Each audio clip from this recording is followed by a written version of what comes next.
the Lord's heart. So I just want to invite everyone, if you would, just stand. And let's contend for this in our families. Let's just take a moment to get that person in your mind, that person in your family or a friend.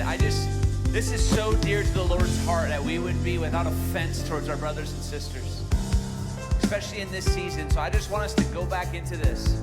And let's just, in our own words, in our own spot where we're sitting, let's for real contend for a moment. Let's get vulnerable for a second. Areas where you know you've got something with a family member in your heart that you know needs to be dealt with, that you know the Lord wants to bring restoration to. Let's just press into this a little bit harder. This is revival right here, guys. So Father, help us pray in this moment, God, that we would see a for real breakthrough and a for real shift in tense relationships in our families, God, in Jesus' name.